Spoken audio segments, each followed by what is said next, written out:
Seja bem-vindo ao canal do YouTube Sofá de Pobre, a mais nova ferramenta do blog www.sofadepobre.blogspot.com. Na nossa luta por um país melhor, esperamos aqui também poder contar com seu apoio e que num futuro próximo possamos alcançar o número que muito nos orgulha de 2 milhões de acessos mês que ocorre hoje no blog.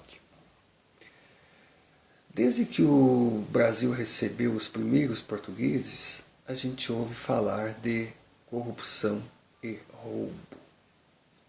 Lógico que a administração Lula não inventou esse conceito. Ela simplesmente o aperfeiçoou e inflacionou.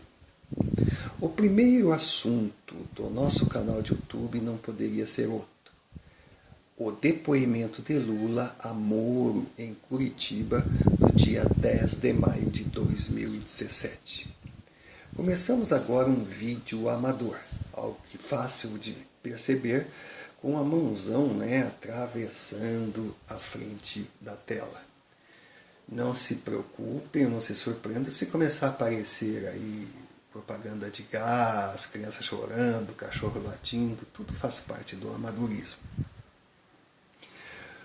Muitos detalhes chamaram a atenção do tal depoimento em Curitiba.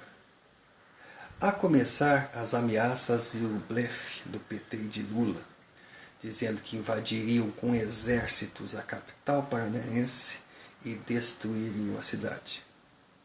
É lógico que essa tentativa de intimidação foi esvaziada com a espetacular arapuca montada pelo juiz Moro, evidenciando que eles seriam responsabilizados por todos os danos e atentados à segurança de vidas humanas ou propriedades públicas e privadas. Então o que se viu em Curitiba foi uma meia dúzia de gatos pingados, os mesmos de sempre.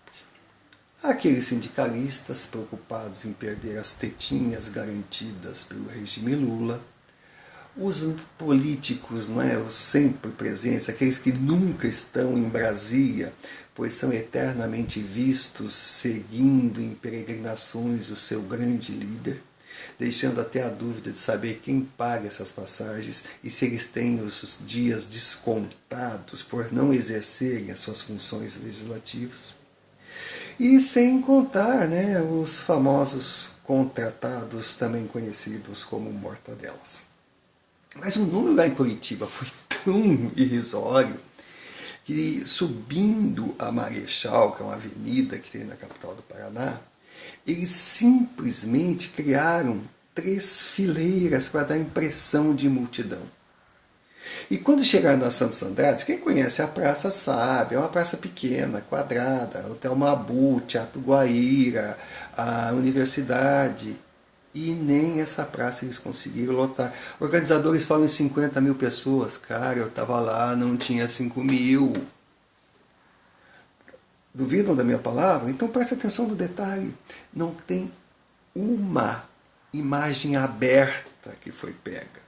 Pois se eles abrissem a imagem, todos veriam a número mísero, insignificante de participantes de manifestantes.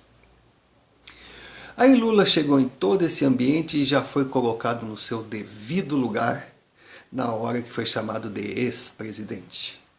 Ou seja, Moro deixou claro, ali não estava uma pessoa comum, mas também não uma poderosa figura como Lula se imaginava.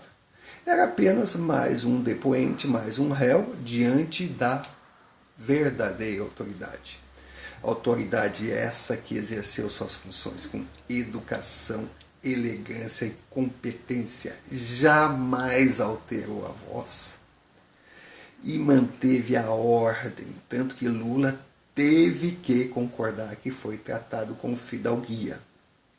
E dentro da rédea curta, ele não deixou que os advogados de Lula se esparramassem, tomassem conta, ganhassem no grito, e muito menos que Lula começasse a divagar, falar outros assuntos, transformar o evento num comício político.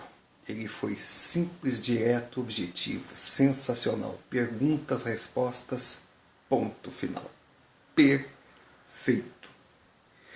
E nessas perguntas e respostas ficou evidente a culpa de Lula. Porque, tudo bem, a lei exige provas documentais.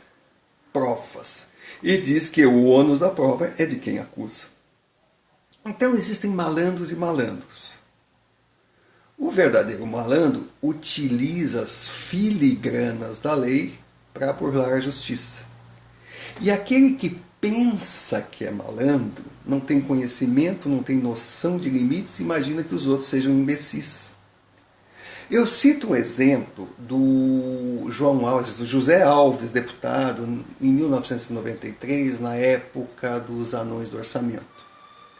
Naquele tempo se roubava menos e era necessário lavar o dinheiro. Então o que eles faziam? Uma prática conhecida, eles compravam bilhetes de loteria. Dava raiva, a gente sabia que o dinheiro não veio dali, mas o bilhete estava ali, estava documentado, pronto, legal. Só que o José Alves comprou 234 bilhetes. E ainda publicamente agradeceu a Deus por ser um cidadão iluminado, por ter a sorte de ganhar 234 vezes na loteria. É lógico. Ele foi escrachado. Então, apesar da prova documental, o inusitado, a evidência do impossível, dá a conotação de culpa, e ele foi condenado. Lula fez o mesmo. Ele se baseou em não ter um registro, uma escritura, não ter nada assinado por ele. Então ficou evidente que ele montou no país uma plantação de laranjas. Sempre tem uma figura testa de ferro para assinar, falar, responder, agir por ele. Mas ele foi tão amador que ele não pensou que o contrário é um absurdo, como um homem do status de Lula não tem um cartão de crédito, não tem um talão de cheques. Isso não existe, não entra na cabeça de ninguém. Quer dizer, a vida econômica de Lula é zero, é inexistente, é como se ele fosse morto. Isso é conotação de farsa. E em cima disso, Moro provocou e Lula ficou naquela de nada sei, nada vi, parece, talvez. Cara, ele exalava a culpa. E até mesmo aquela soberba de eu vou chegar, eu vou destruir Moro, eu tenho o que dizer, eu vou calar a boca. E outra coisa, eu não tenho medo de responder pergunta nenhuma. Em alguns momentos, aconselhado por seu advogado, ele usou o direito de ficar em silêncio. Tamanha era a contradição que estava caindo.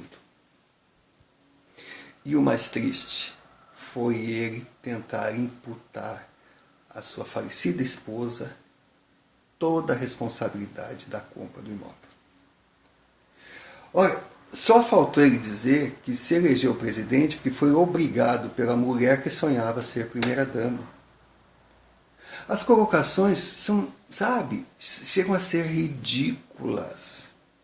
Quem em sã consciência pode conceber que uma esposa compre ou negocie um apartamento com o marido e não fale nada para ele?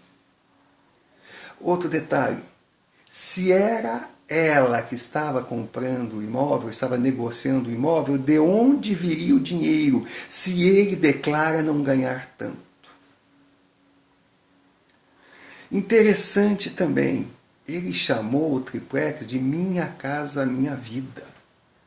Ou seja, para um homem que se diz simples, que não rouba, que ganha o declarado, como um triplex à beira-mar de Santos é um apartamentinho insignificante. E também o argumento de dizer de ser pequeno, porque é ele, a esposa, 5 filhos, 9 netos, bisnetos, ou seja, ele evidenciou que a família toda é sustentada por ele e mora com ele. De onde sai dinheiro para manter um exército desses num padrão altíssimo? E outra, por que ele teria que sustentar o filho que ele mesmo veio a público dizendo que era o Ronaldinho dos negócios, um empresário bem-sucedido? Então, apesar de não ter um documento, um registro, uma assinatura, ficou claro pelo conjunto da obra: Lula é uma mentira e ele é culpado. O que acontece agora? Simples. Moro irá condená-lo. Daqui 30, 40 dias sai a condenação. Mas Moro é primeira instância. Quando condenado em primeira instância, o cidadão pode ser preso, dependendo de alguns fatores, ou pode responder em liberdade.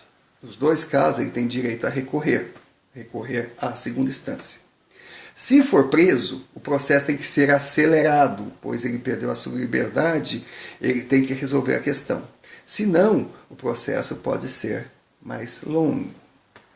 Pois bem, quem vai julgar em segunda instância é a 4ª Vara Regional do Rio Grande do Sul, a mesma que jogou com a barriga os processos dos petistas presos, dando a eles o benefício da liberdade por falta de julgamento. Então podem ter certeza absoluta, essa 4ª Vara vai jogar lá para frente. Então aqueles que apostavam que Lula não poderia ser candidato, esqueçam. Essa espera pelo recurso vai passar 2018. Mas tem uma corrente que fala que o réu condenado em primeira instância não pode ser candidato. Existe essa corrente, sabe, discordância jurídica, mas sabe quem define isso? É o STF. STF de Lewandowski, de Toffoli, de Gilmar Mendes. Então, Lula em Curitiba sofreu uma grande derrota. Ele será condenado em primeira instância. Preso, esqueçam, pelo menos por enquanto. Mas qual será a grande condenação dele?